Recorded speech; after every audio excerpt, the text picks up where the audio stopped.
Hi, I'm Kyle, and on this episode of the MWA podcast, Sean, Brian, and Jeff and I are asking Kate Swann and Meighan Hornady from the Florida School of Woodwork the 5 questions. And if you haven't already, be sure to check out their interview on episode 582. So welcome back to the show. Yay! Thank you. You're very welcome. That's right. Well, before we get into the 5 questions, let's dip our toes in the woodworking news. So got a couple of interesting things. A friend of the show, Jeff Lefkowitz, has a bunch of new manuals out and a bunch of stuff that he's like pay as you go. But I want to highlight this new shave horse manual he has, and it looks like an interesting shave horse. I'm interested to give that a. I want to try that out. Hopefully, he's at Handworks, or I know I'll get into this. Alexander Brothers are actually offering a kit for this, so you can pick up the wood and build your kit, or you can buy one from them. The shave horse kits are like $235. That is very reasonable. Yeah, it's really reasonable. That's really reasonable. If you want to get a finished one from them, it's $1,400. So there is some work involved. Yes, but as you said, it could be done mostly with hand tools. Yes, so yes, exactly. If you're of the like, yes. Yeah, and like I said, they're not selling the manuals, but the manuals are over at Jeff Lefkowitz's website, and there'll be links to everything in the show notes. And a lot of this stuff that he's doing is pay as you go. He also has some stuff on some of the chairs and stuff like that that are, pay what you can type stuff. So it's really nice what Jeff's putting out there, and it's really great what Alexander Brothers are doing. And if you want to take a look at that, this is not the only kit they're offering. They have all kinds of kits for chair makers and stuff like that out there. Yeah. Everything from a 2-slat Lefkowitz chair to some stuff that Chris Wars has done, including some of the stick chairs and a Hobbit chair, and even a Boggs ladderback rocker. So I'm sure that's pretty. Very nice, very nice. And I really like what Jeff does. I mean, this whole pay as you can kind of thing. I mean, this is not low grade things. Just this shave horse is a 78-page manual with almost 200 illustrations and 3 full-size patterns. Like it's huge. A lot of work. Wow. It's a lot. Yeah. It's a lot there, and so the value is, to be determined by you. But if that's what you're interested in, and I think it has an interesting mechanism with kind of like quick adjustment up and down, as I've seen in a couple of videos, and really, really cool that they're doing that. That's great. Yeah, I've never worked on that type of shave horse before. It's I forget what the style of that's called. It's the Russian style. Yeah, it's the one where it has the bar that comes down and clamps. So you got to, it's not a side clamping thing where it's got the center bar. It's got the 2 bars on the side. Right. So it's like parallel as it comes down. But yeah. So I've never worked on that type of shave horse, but it looks interesting. Looks very interesting. It's that type of shave horse to me is a superior holding device. It really works well. And that the first time I got to use that was actually in Jeff's shop. I took a class with him, and there were the Lee Nielsen ones. So those ones have a little bit of a 12 degree. So they're a little bit steep because they're designed by Brian Boggs. So Brian's like 6 foot, I don't know, 5 or 6, something like that. So his angle is a little bit higher. So what Jeff did is he lowered that angle down a little bit. And I got to work with him on the behind the scenes on that shave horse, and it was a really fun adventure. And that clamping on that, it just holds everything so tight when you have those posts. It isn't, one side's leaning or anything like that. So it's really it's a sweet design. Yeah, for sure. Yeah, I might have to do that. And I would say, it's something like, hey, I would pick up the plans and then I'd mill the lumber and do all that kind of stuff. But I mean, if I can get a kit for $235, I got to pay shipping. So let's say shipping's an extra $50. Even then, sub $300. That's a deal. Another advantage of being in the Midwest, my shipping will be cheaper than yours. And the thing about Shea too, the lumber there from the Alexander Brothers, it's always so nice. It's premium. Shea does such a nice job. I mean, he did some phenomenal work. Next up, Veritas has a new plane. Woo! Imagine that. It's called the Veritas miter plane, and it's inspired by antique Scottish miter planes. So it has a comfortable grip, whether you use it on its side or upright. So you can use it shooting, or you can use it, just like you would a regular plane and stuff like that. They show it being used like on a donkey's ear and stuff like that. But yeah, it's pretty cool. I like it. But man, 5 pounds heavy. Yes. Oh, Even in flat work, I mean, it's a what? No, yeah, I don't think you'd mainly use it for doing miters and stuff like that. Yeah, I mean, where the momentum can, a lot of be mass, helpful. to get through it. Sharpen that blade really well and go to town, because it's not huge. It's like basically it's a not, yeah. number 4 or smaller Yeah, in its dimensions, but it's hefty. yeah, it's hefty. It's pretty neat. It's That's pretty a neat. pretty interesting find. I mean, like, and you can remove the handle and use it just basically as an overgrown block plane. It's a low angle, 10.5-inch long block plane. Yeah. But and at 5 pounds, it's good for them to keep innovating. I honestly, like, Yeah. I was looking at their stuff, actually looking at their miniature stuff recently, and I'm always impressed with what they're making. Yep. Yeah, it's $330. So Hey, That's reasonable for a miter plane. yep. Yeah, Not bad, I mean, the not Lee bad. Nielsen version, I don't can you even still get it, but it was I close to have one. 500. the, Yeah, too. the shooting plane, like, Yeah. was the 550 or something like that. Yeah, it's Five I mean, something. Like, I used to know the number Yeah. off the top of my head. 571. because you paid that much for it. I mean, Pretty much. Yeah. yeah, I mean, if you've never used a miter, like a shooting plane like this, they're super satisfying. Yeah, oh, they are. 100%, 100%. Just to shave off, just a 120th of a Yep, and just infinitesimal little, like, of a miter, or even a square board. Just kind of take an end grain off by a very sharp blade and a very heavy plane yeah. that just kind of just gets through it. It's a trim. I mean, it's what frame makers use, or a version of it, to make those precise cuts. And so, if that's in your wheelhouse, great find. And honestly, probably as functional and less expensive than other things on the market for Mhm. that same kind of purpose. Yeah, it's really not that it's not. It might weigh 5 pounds, but the scale of it is still reasonable. Yeah, Yeah. exactly. Yeah. Like, you could put your hand around it and just weigh, like, Yeah. like holding a 5-pound weight, but it's not nearly as big as the other shooting planes that Yeah. have been produced. So Yeah. it might be a little more maneuverable, maybe, and just less on your joints as you're moving. Yeah. I don't know Yeah. how much a Lee Nielsen weighs, but it's probably more than 5 pounds. Oh, I bet it's a Yeah. whole lot of metal. I know I know when I Mhm. put it into my tool cabinet, it's a two-handed operation.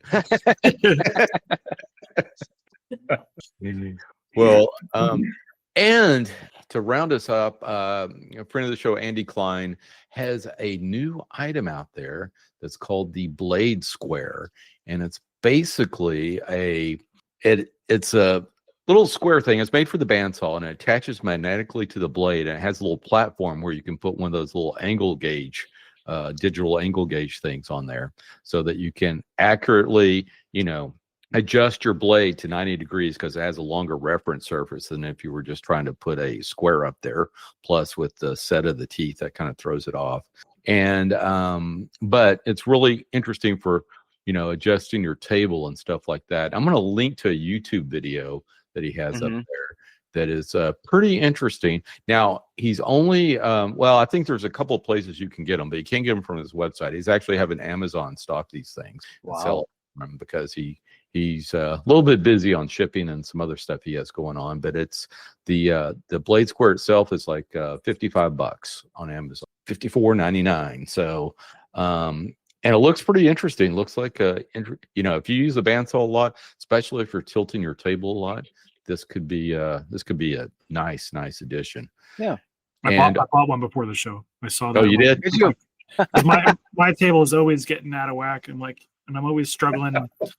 I just got suckered. Sorry, Andy's been on the show. He's a super intelligent guy. Oh, very. Yeah. With the Everything sport. he makes is outstanding. And quick into the video, leave it to Andy to get every possible digital angle gauge and put it on the level. I saw that. Like, Yeah. That's the other thing I was going to mention. Is in this video, he Scrutinize the tests out all accuracy, these yes. different digital angle gauges. So Yes. it's informative just for that. And and he has some that he likes and stuff like that he gives some links to. So yeah, it's pretty cool. Pretty cool. So go out there and check that out. Well, with that, Sean, let's give our patrons a shout out. So who do we have to thank this week? Yeah, for sure. We always like to give a shout out to our Patreon supporters. Today we're giving that huge shout out to Obst Woodworking / Ron Goritzy. And if you would like to be as dedicated as Ron is to our podcast, you could join him in supporting us by going to patreon.com/MWA podcast. Fantastic. Thanks so much, Ron. And with that, let's move on to the 5 questions. So, Kate, you've answered some of these before, but we've actually changed some of the questions. And, in your new role, you might have different answers. Who knows? But, Ready. First off, so we'll just go back and forth. So we'll start with Megan first. So, Megan, what's your favorite tool? And as always, our limit is 23. I thought about this question. My favorite, I have a Grizzly bandsaw, and it's the GO513 XBF, I believe, off the top of my head. Okay. And I just keep like a 1/2-inch resaw blade on it, and I use it all the time. And plus, it was a gift from my brother and sister for my 50th birthday a few years ago. Fantastic. So that's my favorite. Followed. Well, you need to tell them that you need a new blade square from Andy. That's I right. know. I was looking that up. They are not woodworkers. Christmas so is right around the corner. I did actually have to tell them what I wanted for my 50th, but but now I can tell them what I want for Christmas.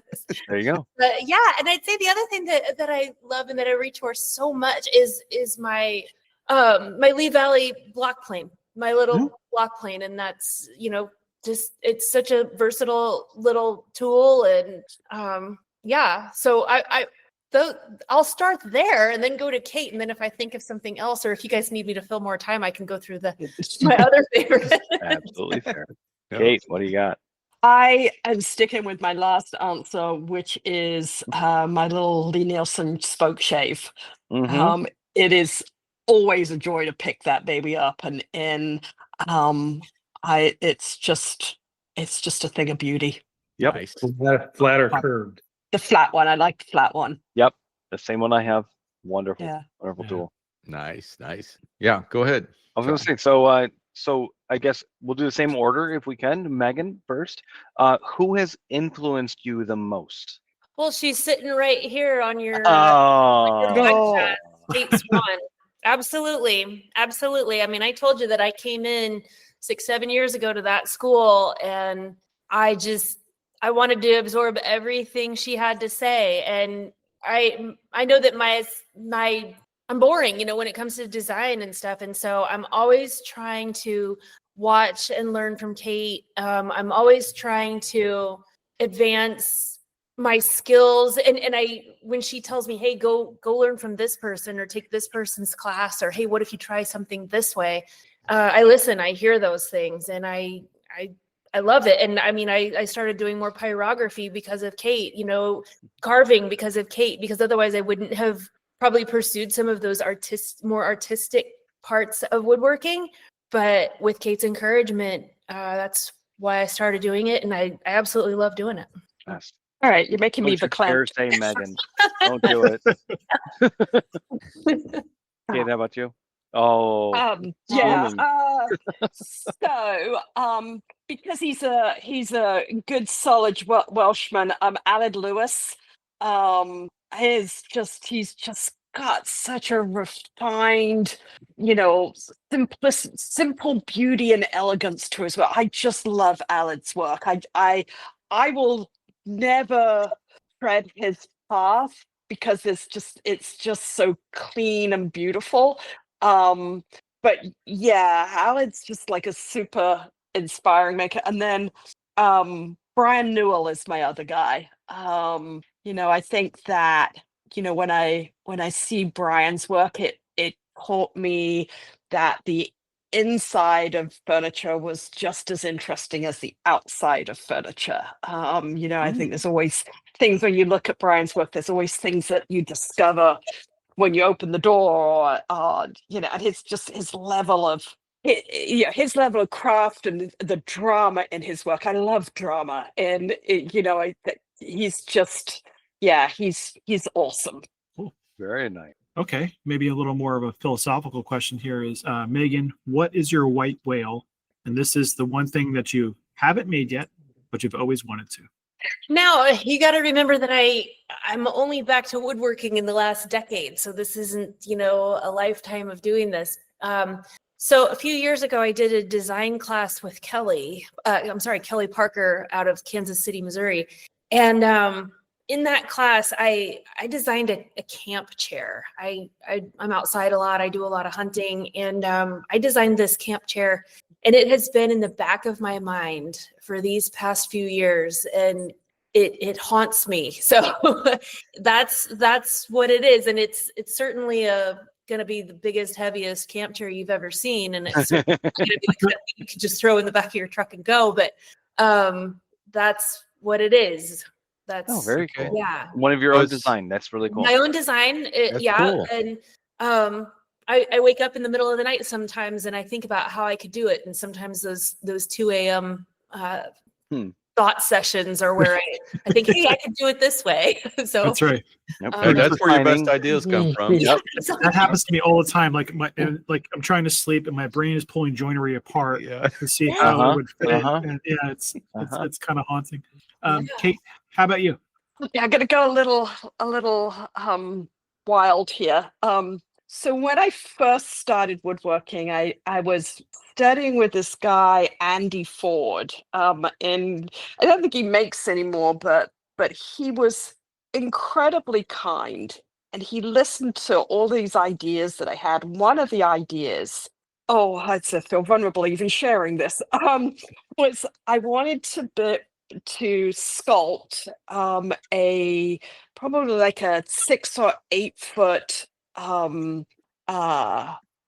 spiral shell, they're the longer shells that I'm going to find 6 or 7 or 8 foot shell on the beach, but a larger scale sculptural version of the shell that you can put your ear to, and you can hear the sea, but it's a sculptural piece that you would have in your home. So yeah, I know that's a little wacky, but it's a little out there, but I've had this idea of doing it for probably 30 years now. And it's not there yet. It's got to percolate a little bit more, but one day. Yeah. That's a really cool idea. I mean, of making something that replicates what a seashell can do. In that audio feedback that makes it sound like the ocean. That's really cool. I don't know how you do it. I don't know how the hell you do it, but go for it. Yeah, I know. And then the other thing that you would be able to do with it is that, right at the top, there would be a little cavity where you could put a note in, like when you put a message in a bottle. You would put a little message in the shell, and you'd never be able to get it out, but it would gradually fill up with all of these messages from people over the years of just That's a cool idea. That is a a really really good idea. So I know it's sort of arty and it's kind of not really furniture making, but one day. Yeah. I'm thinking like some sort of actuator where you pick it up, it starts making the sound, and when you set it down, I don't know. Oh, that's cool, Kate. I mean, in your it's not retirement, in your next chapter. In the next stage. Next chapter. Yes. In your next chapter, keep working on that. That sounds like a very cool idea. Yeah. So, Kate and Megan, what would be your number one tip for your fellow woodworkers? So I have got to say, take a class, especially if you don't know where to start. You got to begin somewhere. And the thing about taking a class is these are people who want to learn along with you. And, my experience was that I went in and it was not intimidating. Everybody's there to learn. We're all adults now. And if everybody, knew how to do all these things, they wouldn't be in the class with you. So take a class, expand your mind, get a different perspective. One of the things that I absolutely love about woodworking is that there are so many ways to get from A to Z, and everybody's going to have a different opinion about it. And there's a lot of right ways. I mean, there's very few areas of life or in the world that there can be so many right ways to do something. And, to learn from somebody else and to get a new tip or trick for your tool bag. I absolutely love that. So I encourage everybody to take a class, young, old, whether you've been doing this forever or you're still fairly new at it, take a class. For sure. I'm looking forward to doing some in the next year. Yeah. Cool. Kate, how about you? Yeah, so I've got two. I've got one for new woodworkers and one in quotation marks for old woodworkers. Seasoned. We prefer the term seasoned. Okay, there you go. That's beautiful. That's beautiful. So for new woodworkers, I would tell them to relish the mistakes, because the things that you learn from your mistakes teach you so much more in the early stages. I remember all of my mistakes as a new woodworker, and they were so impactful on me, right? I mean, it's just, making, I just think it's being okay with making mistakes, and to also enjoy the pace of learning. I think in a very digital, fast world, we're used to, things being done, within the next hour. And learning woodworking is different than that. It's let yourself slow down and enjoy that rhythm of learning.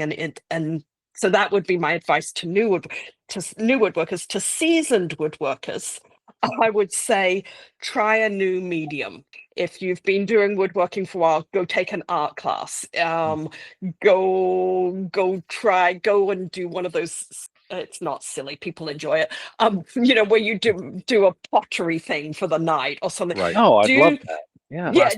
Make your brain do something different. I mean, do a hand brain thing, but doing that changes the synapses in your brain a little bit, and I think it can reinvigorate the way you approach your work if you do that. Yeah. Well, Yeah. That's cool.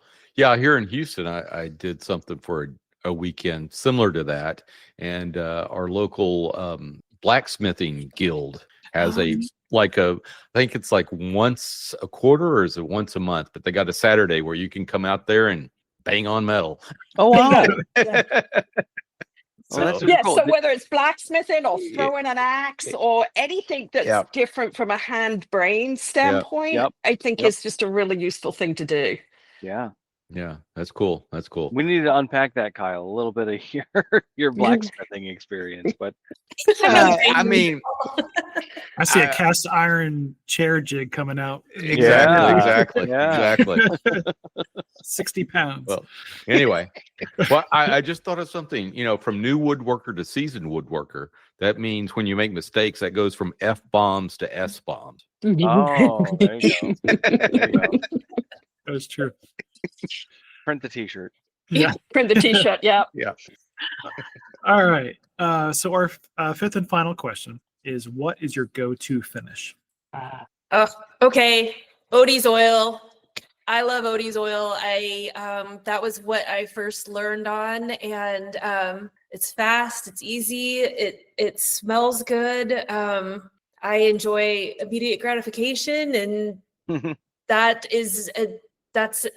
an easy one for me. Yeah. Fantastic. Kate, what about yourself? So I would say I love a shellac wax finish. The clarity of shellac has always been, how crispy shellac is. I just really like that. It's just a lovely finish. That would be my go-to finish. Cool. Any favorite shellac that you use?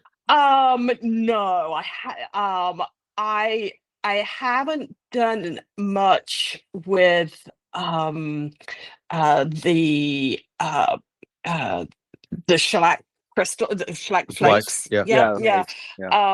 So that will be one of my learning things. I'm sort of ashamed to say that I've been doing that de-wax shellac from Home Depot, the sanding sealer version rather than the straight shellac. And just because it's all right there in the can, and I'm need the cam.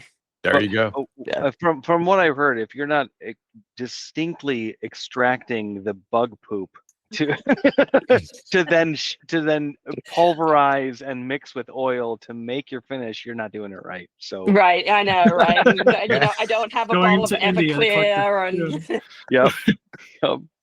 I want to find a use for my old coffee grinder. That's the only thing it's There meant you to be go. used for. There you go. I'll have to clean the coffee grounds out of it, or otherwise my shellac will have a coffee tinge.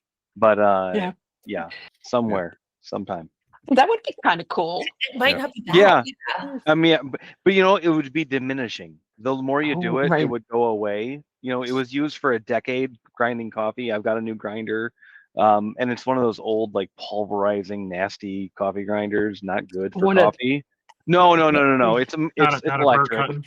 No, it's electric, but it's not a conical thing that I've got now, which is a much better grind. But it used its purpose for the time, and now it's just waiting to do something different. And so I figure at some point I'll get like true shellac flakes and True shellac, yeah. and brighten, just beat them to all hell. Yeah, we know all the luthiers listening to this are just rolling their eyes at Yes. us. Yeah. Yes. Sorry, luthiers. Sorry, guys. They mix their own high glue and everything. So just Yeah. sticking their fist at us. That's right. Well, with that, where can folks find y'all on the interwebs? We'll start with you, Kate. Kate Swann Design. I know it. I do. Let me try that again. Kate Swann Design. That's right. You sure there wasn't something in that bubbly water? So anyway. Yeah. And then we are, sorry, did I jump in? Yeah. No, go ahead, Megan. Okay, Yeah. we are schoolofwoodwork.com, and we are School of Woodwork on Instagram. Fantastic. Excellent. Well, I appreciate both of y'all coming on the show. I know we do, and looking forward to what's happening at the Florida School of Woodwork. Oh, looks yeah. like it's going to be an Good exciting things. next chapter. Yes. Yep. Yeah. I think so. Lovely chatting with you all. And that just about wraps it up for this show. If you haven't already, please subscribe to the show on the podcatcher of your choice. Just search for the Modern Woodworkers Association. And while you're there, please leave us a review. You can follow us on Instagram at MWA_podcast. And if you'd like to support the podcast, go over to patreon.com/MWA podcast. But the best thing you can do is tell a friend. Word of mouth goes a long way in sharing our discussion.